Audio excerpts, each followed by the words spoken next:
वंदे मातरम विद्यार्थियों, आज हम 12वीं कक्षा के अध्याय 3 समकालीन विश्व में अमेरिकी वर्चस्व का क्विक रिवीजन करेंगे। बहुत ही संक्षेप में आपको पूरे पाठ का मैं क्विक रिवीजन कराऊंगा। इंपॉर्टेंट जो भी चीज़ें हैं वो मैं आपको इसमें बताने का प्रयास करूंगा। तो आइए शुरू कर दें। पहला हमारा पॉइंट है, शीत युद्ध का अंत हो गया और अमेरिका विश्व की सबसे बड़ी शक्ति के रूप में उभरा।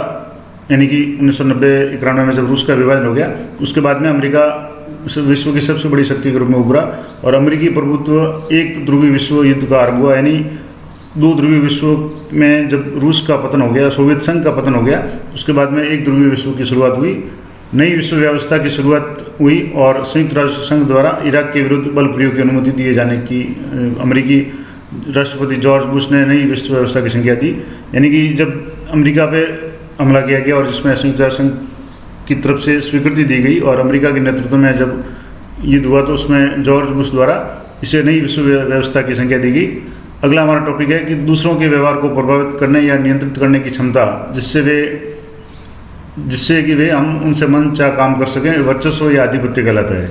वर्चस्व का मतलब हो गया प्रभाव, आधिपत्य यानी कि जो दूसरों को नियंत्रण करने की क्षमता है। और इतिहास हमें बताता है कि विश्व में किसी भी देश का वर्चस्व स्थायी नहीं रह सकता, क्योंकि विश्व जो व्यवस्था है, विश्व की जो राजनीति है वो समय समय पर बदलती रहती है। अब विश्व में जैसे शीत युद्ध के दौरान दो ध्रुवीय विश्व था, उसके बाद में गुटनिरपेक्ष आंदोलन देश जो का है उसका एक अलग से स्थापित हुआ और उसके बाद में रूस के विघटन के बाद में विश्व एक ध्रुवीयता की ओर बढ़ा। लेकिन जल्दी या वर्तमान में कहें तो विश्व बहुध्रुवीयता की ओर बढ़ रहा है। विश्व में कई देश ऐसे हैं जो अमेरिका को टक्कर देने वाले हैं, शक्तिशाली है। अगला एक, विश्व राजनीति में विभिन्न देश या देशों का समूह ताकत पाने और कायम रखने की लगातार कोशिश करते रहते हैं। विश्व जो भी राजनीति है वो समय समय पर बदलती रहती है और ये ताकत है वो सैन्य प्रभाव, प्रभुत्व, आर्थिक शक्ति, राजनीतिक रुतबे और सांस्कृतिक विकास के रूप में होती है। यानी कि इसमें विभिन्न देश से अपनी सैन्य क्षमता को बढ़ाने का प्रयास करते हैं। कुछ देश आर्थिक रूप से शक्ति बढ़ाने का प्रयास करते हैं, राजनीतिक रूप से भी सक्षम होते हैं। तो इस तरीके से ये वर्चस्व की जो लड़ाई है, आधिपत्य की लड़ाई है, ये चलती रहती है। अमेरिकी वर्चस्व की शुरुआत सोवियत संघ के विघटन के बाद में 1991 से शुरू हुई। यानी जब 1991 में सोवियत संघ का विघटन हो गया और उससे 15 जो नए अलग गणराज्य बन गए, उसके बाद से अमेरिकी वर्चस्व की शुरुआत हुई।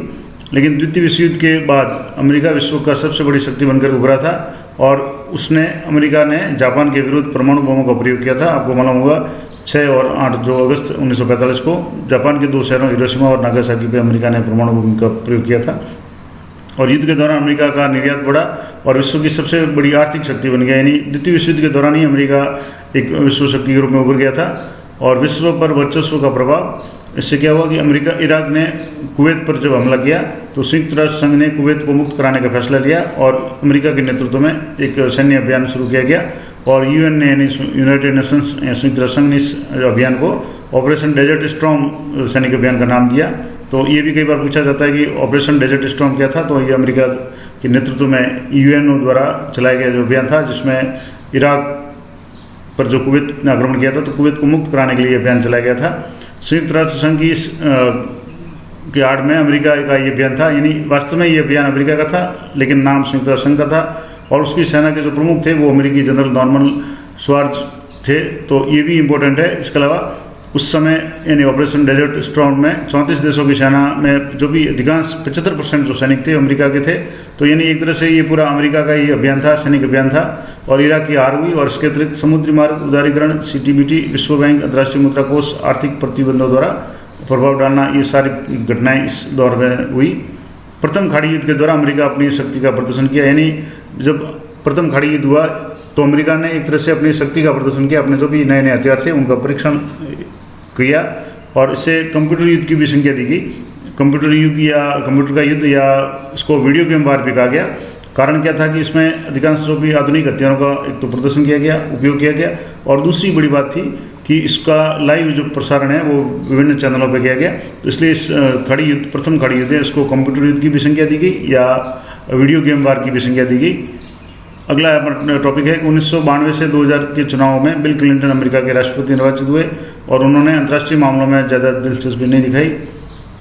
1999 में यूगोस्लाविया में सैन्य कार्रवाई की गई, जबकि वहां अल्बानियाई लोगों ने आंदोलन किया और उसे दबाने के लिए नाटो सेनाओं ने कोसोवो को अपना कब्जा किया।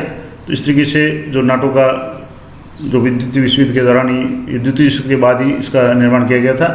अगला हमारा टॉपिक है 1998 में कुछ आतंकवादी जो घटनाएं हुई उनमें कौन कौन सी थी। तो एक तो केनिया की राजधानी जो नैरोबी थी और तंजानिया के जो भी बड़ा शहर था दार इस्लाम, इनके राजधानी में स्थित जो भी अमेरिकी दूतावास थे इन पे बमबारी हुई और इसका जिम्मेदार या इसकी जिम्मेदारी है वो अलकायदा नामक आतंकवादी इस्लामी संगठन को माना गया। और इसके प्रतिशोध में यानी इसका बदला लेने के लिए अमेरिका ने या अमेरिका के जो राष्ट्रपति थे तत्कालीन उन्होंने एक ऑपरेशन शुरू किया जिसका नाम था ऑपरेशन इनफाइनाइट रीच। इसका आदेश दिया और इस ऑपरेशन इनफाइनाइट रीच के तहत अमेरिका ने सूडान और अफगानिस्तान में अलकायदा के जो भी ठिकाने थे उन पर क्रूज मिसाइलों से बमबारी की, हमला किया। और इसकी जानकारी अमेरिका ने यूएन यानी संयुक्त राष्ट्र संघ में भी नहीं दी। एक तरह से अमेरिका ने अपने स्तर पर यह कार्रवाई की।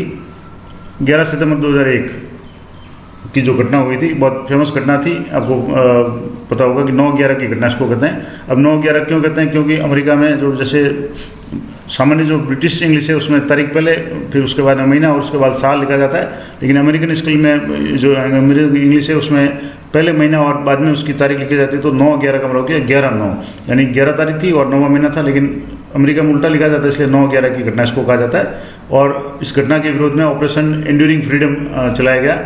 इस ऑपरेशन में अमेरिका ने सभी देशों को विश्व से आतंकवाद का सफाया करने के योगदान के लिए कहा और इसे 9/11 की घटना के नाम से जाना जाता है। तो मैंने आपको बता दिया कि 9/11 क्यों कहा जाता है, जबकि घटना 11 सितंबर को हुई थी, 11/9 को हुई थी, लेकिन अमेरिकन कैलेंडर के कारण इसको 9/11 कहा जाता है। अगला है, ये घटना अमेरिका की शक्ति और उसके वर्चस्व को खुली चुनौती थी। यानी 9/11 का जो हमला था वो एक तरह से अमेरिकी वर्चस्व की जो कोई एक खुली चुनौती थी। और इस ऑपरेशन में अमेरिका ने अलकायदा और अफगानिस्तान में जो तालिबान को निशाना बनाया, क्योंकि अमेरिका पे जो हमला करने में सबसे बड़ा योगदान या जो जिम्मेदार था वो अलकायदा नामक आतंकवादी संगठन था। 9/11 की घटना का प्रभुत्व अलकायदा के ओसामा बिन लादेन के द्वारा निर्देशित थी। यानी उस समय अलकायदा का जो प्रमुख था ओसामा बिन लादेन, उसके नेतृत्व में यह घटना ये हुई थी। और 19 मार्च 2003 पर इराक पर आक्रमण जो अमेरिका ने किया वो यूएन की अनुमति के बिना ही आक्रमण कर दिया था, यानी संयुक्त राष्ट्र संघ की बिना सहमति के। सुरक्षा परिषद के स्थायी सदस्यों, आपको पता होगा कि सुरक्षा परिषद के 5 सदस्य स्थायी होते हैं और 10 अस्थायी सदस्य 2 साल के लिए चुने जाते हैं। तो जो स्थायी सदस्य थे जिसमें फ्रांस, रूस और चीन, इन तीनों ने इसकी आलोचना भी की थी। और वास्तव में अमेरिकन इराक में सद्दाम हुसैन के शासन को समाप्त करना चाहते थे, क्योंकि उस समय सद्दाम हुसैन का शासन जो इराक में था और वो अमेरिका के कहना नहीं मानते थे। और जबकि अमेरिका चाहता था कि उसकी अपने पसंद की सरकार वहां स्थापित की जाए। और उसका सबसे बड़ा कारण था कि इराक के जो भी तेल भंडार थे उस पर अमेरिका अपना नियंत्रण चाहता था, या चाहता था कि अमेरिका कि वहाँ ऐसा कोई शासक बने जो अमेरिकी कठपुतली की तरह काम करे, उनके इशारों पर काम करे। तो इस तरीके से अमेरिका ने इराक में जो भी राष्ट्रपति जो सद्दाम हुसैन थे उनको हटाने के लिए एक अभियान शुरू किया और इसे ऑपरेशन इराकी फ्रीडम कहा गया।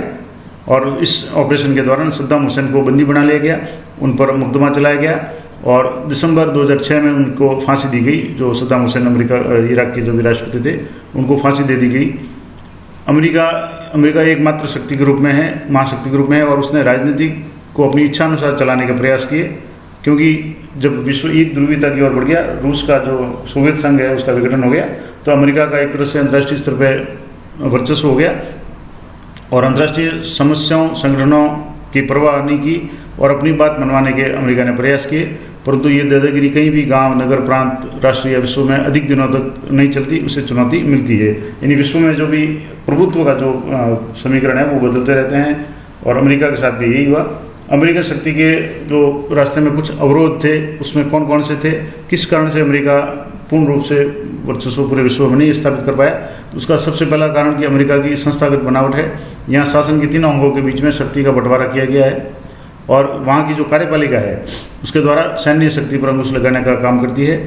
अमेरिकी समाज जो अपनी प्रकृति में उन्मुक्त है, अमेरिकन समाज और अन्य देशों की जो समाज है, संस्कृति है, उसमें काफ़ी अंतर है और वहाँ की जो संस्कृति है वो उन्मुक्त संस्कृति है और अमेरिका के विदेशी सैन्य अभियानों पर अंकुश रखना में भी इसकी बड़ी भूमिका निभाती है।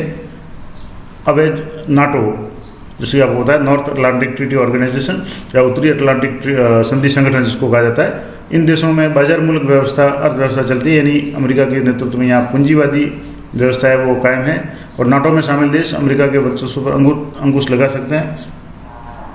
इसके अलावा अगला जो पॉइंट था कि भारत अमेरिका संबंध और सोवियत संघ के पतन के बाद में भारत ने अपनी अर्थव्यवस्था का उदारीकरण किया, खास करके 1990 के दशक में जब प्रधानमंत्री भारत के जब नए बने पीवी नरसिम्हा राव, तो उनके कार्यकाल में उदारीकरण की व्यवस्था है या अर्थव्यवस्था है उसको जारी किया गया, लागू किया गया और वैश्विक अर्थव्यवस्था से जोड़ने का फैसला किया गया।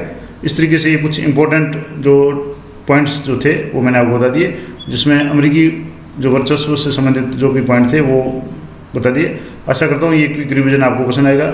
इसी तरह के रिवीजन के लिए आप चैनल पर बने। इस पार्ट से संबंधित कुछ प्रश्न भी मैं अगली वीडियो में डिस्कस करूँगा। तो मिलते हैं नेक्स्ट वीडियो में, तब तक जय हिंद, जय भारत।